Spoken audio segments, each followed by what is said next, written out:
Hasil otopsi sudah keluar. Untuk membahas soal tewasnya pengawal pribadi Kapolda Kaltara, Brigadir Setio Herlambang, saat ini kami sudah bersama dengan mantan Kabar Reskrim Komjen Purnawirawan Ito Sumardi. Selamat petang, Pak Ito. Selamat petang, Mas Rahmat. Assalamualaikum. Waalaikumsalam warahmatullahi wabarakatuh. Pak Ito, sudah ada hasil otopsi yang keluar, ada luka di bagian dada kiri, tembus hingga ke jantung. Ini yang menjadi penyebab kematian. Apa yang Anda lihat dari kasus kematian Walpri Kapolda Kaltara ini, Pak Ito? Ya, pertama saya ingin menyampaikan duka cita yang mendalam ya kepada keluarga Brigpol HS ya atau SH atas tragedi ini. Kemudian yang kedua, kalau untuk hasil otopsi kan akan melihat daripada peluru masuk dan peluru keluar. Kemudian kan tentunya di TKP itu hanya ada alat senjata api. Kemudian kalau ada dugaan sementara atau kesimpulan sementara bahwa yang bersangkutan itu almarhum karena kelalaian dalam membersihkan senjata, tentunya harus ada bukti pendukung lainnya. Misalnya apakah kain ataukah mungkin alat untuk membersihkan laras dan lain sebagainya sehingga bisa disimpulkan demikian. Namun kan tentunya dari Polda Kaltara juga akan mendalami motif-motif lain ya. Kita belum tahu apalagi ini sudah menjadi perhatian Bapak Kapolri. Sehingga saya kira mungkin dari tim forensik itu akan bekerja keras untuk melihat kaitannya antara kejadian ini kemudian dengan kemungkinan lain ya. Kalau kita dengarkan saat ini Pak Kapolda tidak berada di sana. Ya, saya juga pernah memiliki Walpri ya. Jadi Walpri itu tentunya tidak dibawa ke Jakarta ya karena beliau ada tugas di Jakarta. Nah kemudian yang bersangkutan juga saat ini kalau tidak salah istrinya sedang almarhum itu istrinya sedang menunggu kelahiran ya anaknya sehingga mungkin saya kira mungkin kemungkinan itu tentunya akan dikaitkan termasuk dari digital forensik ya. Baik. Dari Pak Ito, komunikasi. Ya. baik.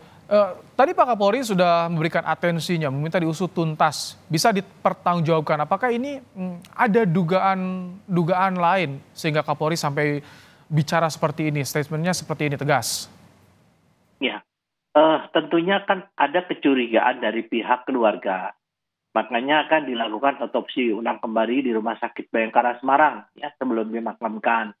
Nah, kita pun tentunya dari dinas harus memberikan kepastian kepada keluarga, jangan sampai ada kecurigaan. Di sini Kapolri kan sudah memerintahkan untuk mengusut tuntas dan secara profesional Polda Kaltara ini telah melakukan langkah-langkah yaitu melibatkan bidang forensik, kemudian juga propam. Ya. Dan saya kira mungkin terlalu dini kalau kita menyampaikan bahwa hal ini adalah merupakan satu sebab yang saat ini disimpulkan kelalaian ya. Jadi terlalu dini, jadi saya kira mungkin itu dugaan sementara ya. Dan tentunya kalau kesimpulan sementara ini nanti akan dikaitkan dengan langkah-langkah scientific crime investigation ya tentunya melalui satu penyelidikan yang sifatnya digital forensik melalui handphonenya, kemudian saksi-saksi ini juga bisa saja berubah ya, tapi kan harus ada satu kepastian. Yang juga menjadi catatan adalah keluarga pertama kali mendapatkan kabar di telepon bahwa korban ini kecelakaan dan minta diotopsi ulang, kemudian ada statement kelalaian. Nah ini kan yang menjadi garis besarnya ada tanda tanya di sini ya Pak Ito. Ya, itu tadi saya sudah sampaikan ya. Tentunya mungkin sementara ini kesimpulannya adalah kelalaian katanya membersihkan senjata.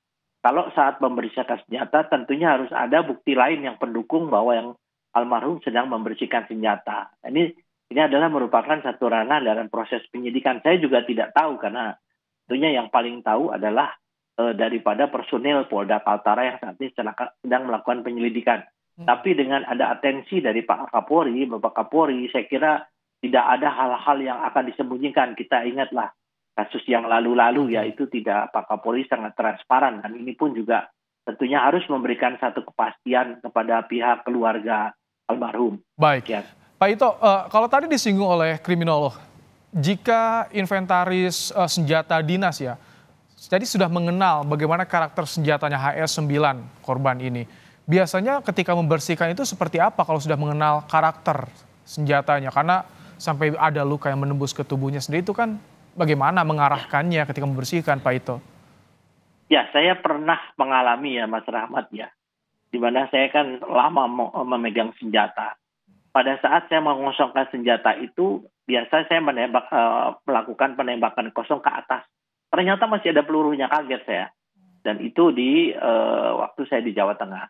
Jadi segala sesuatu yang namanya kecelakaan itu, manusia itu pasti dalam keadaan dia mungkin sedang capek ya, atau mungkin sedang banyak pikiran, bisa saja itu saya kira terjadi. Tapi kan kita juga melihat ya, biasanya yang selama ini terjadi kasus bunuh diri itu kan biasanya yang ditujukan kepada bagian tubuh di kepala. Nah, ini pun juga akan menjadi satu bahan pengkajian ya, atau penyelidikan yang mendalam daripada pihak Polda Kaltara ya. Saya kira saat ini mungkin terlalu dini kalau saya menyimpulkan bahwa itu adalah karena satu kelalaian, dan apalagi sudah ada perintah Pak Kapolri. Kalau memang itu betul kelalaian, harus ada bukti pendukung lain ya yang ada di sana. Kalau membersihkan senjata, nah saya kira kalau meskipun bagaimanapun juga yang tadi saya sampaikan, kondisi fisik seseorang maupun psikis seorang itu juga sangat mempengaruhi dari kelalaian itu ya, Mas Rahmat ya. Baik, Propam turun tangan, jadi memang harus ada atensi untuk mengusut kasus ini agar terang benderang dari Mabes Polri. Ya, ya betul. Yang jelas satu, siapa yang menemukan yang bersangkutan almarhum pasti akan diperiksa ya sebagai saksi utama ya. Kemudian yang kedua, bagaimana hubungan yang bersangkutan almarhum itu dengan teman-temannya. Ini kan merupakan ranah daripada Paminal ya, atau pengamanan internal. Jadi siapa-siapa, apakah pimpinannya, komandannya, dan lain sebagainya, pasti akan menjadi objek daripada permintaan keterangan ya, daripada Propam ya, khususnya Paminal ya. Kemudian juga ya saya kira akan menyangkut satu penyelidikan yang komprehensif ya, yang melibatkan berbagai fungsi di kepolisian khususnya di Polda Kaltara. Dan tidak menutup kemungkinan akan ada backup dari Mabes Polri untuk menjaga netralitas atau independensi ya. Saya yakin kalau memang mungkin untuk memberikan satu kepastian, pasti dari Mabes Polri pun akan menurunkan tim ke sana. Baik. Demikian. Terima kasih Komjen Purnawirawan Ito Sumardi, mantan Kabareskrim, telah menyampaikan bagaimana pandangannya soal kasus kematian Walpri atau pengawal pribadi Kapolda Kaltara. Terima kasih Pak Ito, sehat selalu.